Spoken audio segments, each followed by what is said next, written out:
Hi everyone, and welcome back to Holy Humanist. Thank you so much for being here. Today I'd like to talk to you about what once was a relatively quiet industrial town just on the outskirts of London. Slough isn't the first town you think of when you think about radicalism. That's because it isn't Luton and it isn't Tower Hamlets. Maybe when you think of Slough, you just think of a boring old industrial estate or where Ricky Gervais's The Office was set. But maybe, just maybe, it should be mentioned alongside towns like Luton and notorious areas in London like the Tower Hamlets. Because something happened here. Not a terrorist attack, not an explosion, but something far more insidious, and in many ways more permanent. Slough was not bombed, it bent the knee, not to faith per se, but to fear. Not to belief, but to blasphemy laws coveted as community harmony. And that, ladies and gents, is the story that deserves to be told. The book that set fire to a town. In 1989, Salman Rushdie published the Satanic Verses. This was a novel that sparked global outrage, protests, and a fatwa for his death issued by Iran's Ayatollah. But long before the Ayatollah's fatwa, flames were being fanned, not in Tehran, not in Islamabad, but in Slough. The protests in Britain were led by a network of Islamist groups, particularly the United Kingdom Action Committee on Islamic Affairs, dominated by Jamaat-e-Islami affiliates, the very extremists that Rushdie had taken aim at in his earlier novel, Shame. One of the main organisers in Slough and most vocal critics was Muhammad Azad, president of the Slough Islamic Trust, who came to the UK during the mid-60s from Pakistan. Muhammad Azad, and remember that name, threatened to kill Rushdie and publicly stated that there would be consequences for anyone buying the book, as recorded in 1989 by the Slough Express newspaper. Muhammad Azad is still president of Slough's oldest and largest mosque, which started life in a house a few miles away on the other side of Slough. Now you would have thought Mr. Azad would have been slightly more grateful and gracious that that mosque was able to be built in the first place. When interviewed by My London in 2023, he revealed that the British people helped me build our local mosque, and that after a local Tory MP wrote a letter for him, he got £10,000 in assistance from the local council in 1986, 3 years prior to the Rushdie demonstrations. In his interview, he also remembered the great English lady who guided him in the process of building the second mosque and navigating the bureaucracy that he came up against. So essentially, with his role in the demonstrations against the Satanic Verses, we were left with political and religious appeasement to Islam, paid for and funded by you, the British taxpayer. This is the classic example of give an inch and Islamic extremists will take a mile. After the fatwa was issued, two groups in Slough notably, there were demonstrations in other towns, but two groups notably in Slough organised several demonstrations aimed at bookshops. They targeted W.H. Smith and a smaller bookshop called Shirat and Hughes on Slough High Street. At first there were dozens of demonstrators, then hundreds, then over 1,000 men, chanting, crowding, and threatening. Thames Valley Police formed lines outside the shops. Inside, terrified staff, mostly women, tried to work through the atmosphere of fear. A subscriber of this channel wrote to me about his own sister. Imagine an 18-year-old who had just started her first job at W.H. Smith's trapped on the front line. She was a new hire just before university when the mobs descended. Every day, for months, her and her mostly female co-workers had to run a gauntlet of jeering men just to start their shifts, shielded by thin lines of police. Imagine being 18 and having 1,000 voices screaming at you through the shop window. Well, that fear stuck with her and eventually drove her out of the job and also out of Slough. Forever. Another woman, a staff member, was kicked off her bicycle by 4 Muslim youths. Staff were also warned to remove their uniforms before going home at the end of their shifts, and as you can imagine, plenty of death threats were issued. And here's the kicker. Some of the men leading those threats went on to become, surprise, surprise, Labour councillors. This wasn't a protest, it was a punishment, with the message being that this town belongs to us now, and we decide what's sacred and what's forbidden. But back then, not everybody stayed silent. Catherine Evans, a columnist at the Slough Express, wrote powerful pieces condemning the fanaticism and threats. She called it what it was: pure religious intimidation. But today, you wouldn't even see those pieces printed, because reporters in Slough feel still too intimidated to speak freely. This isn't multiculturalism. This is the one-way culture of fear we've established and allowed to flourish. And then, in 2021, over 30 years later, the same themes re-emerged. When the Batley Grammar School teacher was placed under police protection after protests outside his school, Labour councillor Sabia Akram posted on her Facebook page that she was shocked and saddened to see the teacher and his family, including kids, receive death threats, and that he went into hiding after he had shown a picture of the Prophet Muhammad in a religious studies class. While not defending the teacher's disrespectful actions, Councillor Akram, who is a Muslim, said that he should be forgiven for his mistake, not lynched or threatened to be killed. Basic human decency, right? As you would expect and imagine and hope from a councillor in her position. The Facebook post, which was deleted a few days afterwards, read, "To the teacher, if you need to leave Batley, which I wouldn't blame you, come to Slough. We'll welcome you and your family." Now, get this.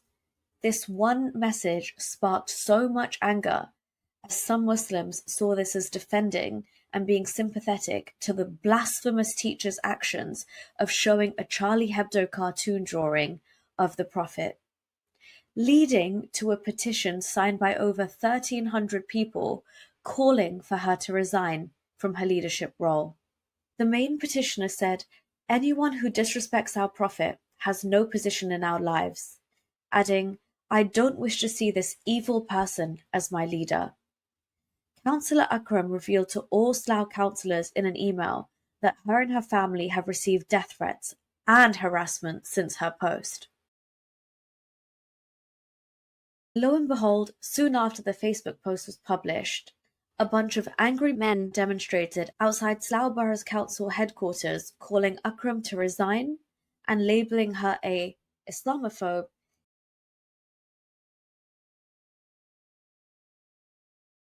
even though she had deleted the Facebook post.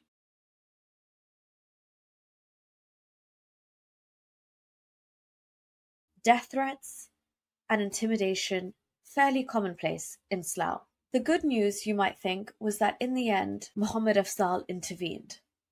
The case was put forward to the Slough Islamic Trust, namely Muhammad Azad, and after hearing all of the evidence, Councillor Akram expressed her remorse and was made to apologise by way of a written apology witnessed by, well, it's Islam of course, 3 men.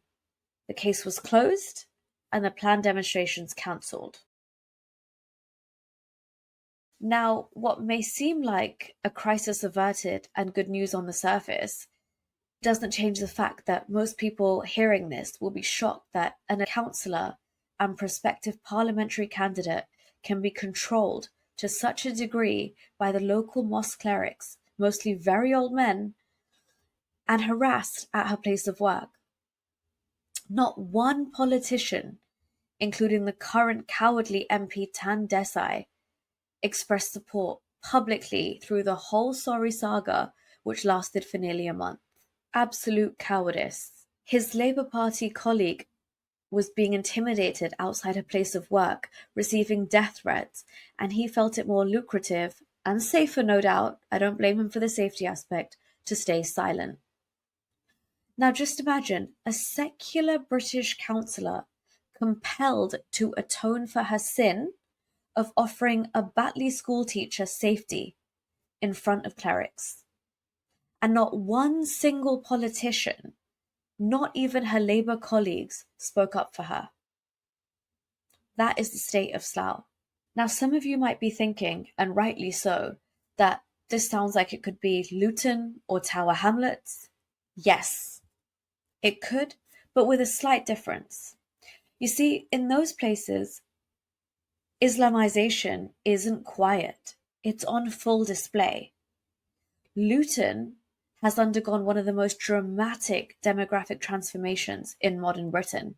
I always say, if that was the town that I had grown up in, I might have a similar visceral reaction to the rate of change that I was seeing before my very eyes. You know, just because I'm sitting in more of a middle class, slightly untouched neighbourhood in London does not make me immune to this, or any of us immune to what's happened in Luton.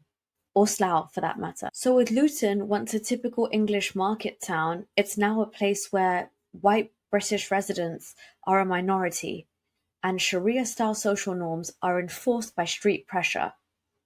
It's definitely one place where you can tell there has been a noticeable white flight from Luton towards the countryside, and I genuinely do not blame them. Entire districts in Luton are now shaped by hardline interpretations of Islam, where religious identity takes precedence over civic belonging, and many of the UK terrorists, lest we forget, including the 7/7 bombers, had links to Luton. Back in 2006, journalist Stacey Dooley even attempted to film a BBC documentary in Luton.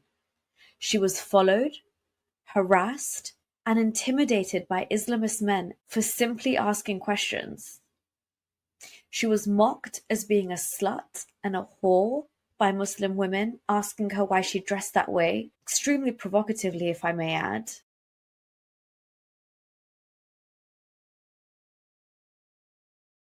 And believe me when I say Stacey Dooley does not even push the limits of modesty by any means. She's usually in an oversized jumper, not that she has to conform even for an iota of a second to the standards that were asked of her in Luton. Anyhow, even Stacey Dooley later admitted that she felt genuinely unsafe in her own hometown. Imagine that, genuinely unsafe. The same words we're hearing women all across the UK echo and utter now, including myself. Now, Stacey Dooley's experience was nearly 2 decades ago. Just imagine how much stronger that grip has grown in Luton since. Then there's Tower Hamlets. Once the poster child for multiculturalism, now it's cautionary tale. Dominated by Bangladeshi bloc voting, Islamist influence, and deeply entrenched corruption, you'd be forgiven for thinking you were not in England anymore.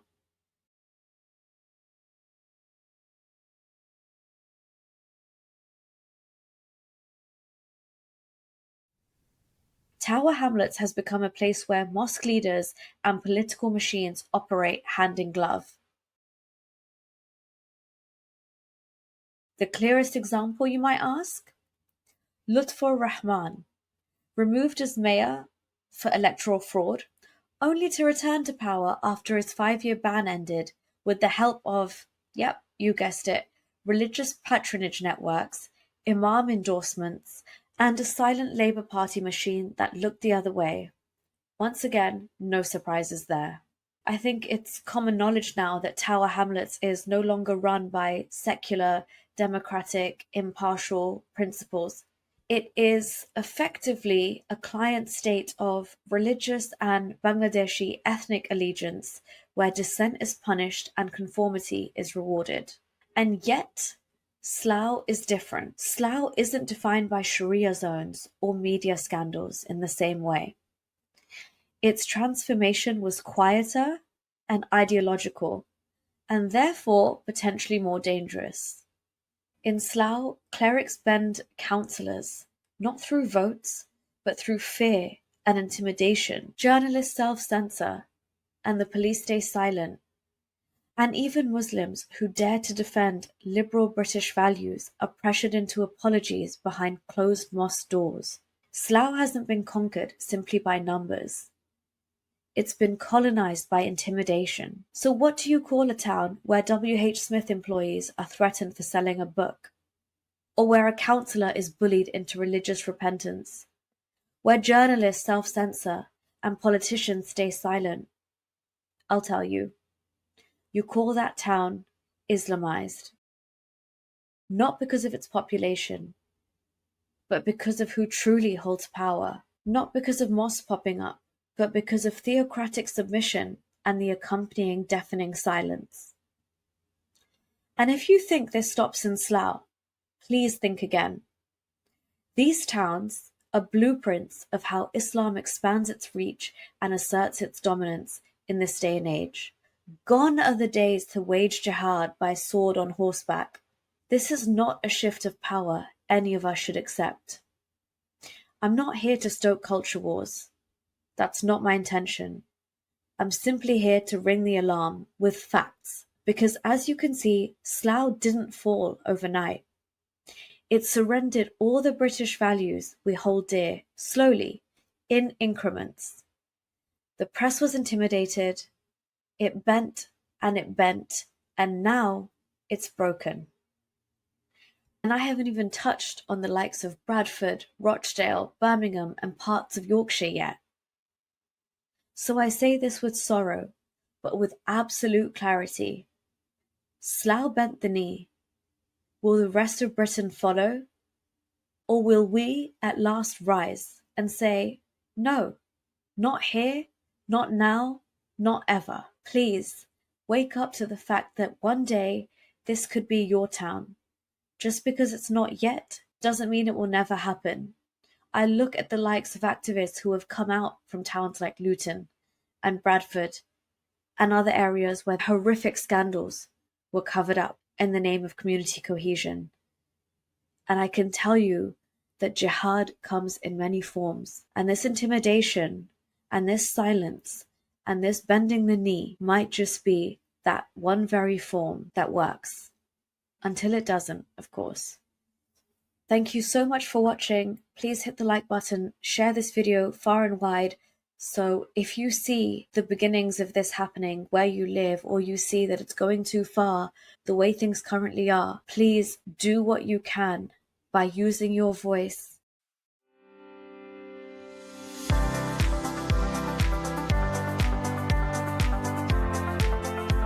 If you like these videos and want to support me in my activism, then you can support me on Patreon or PayPal. Stay free, everyone!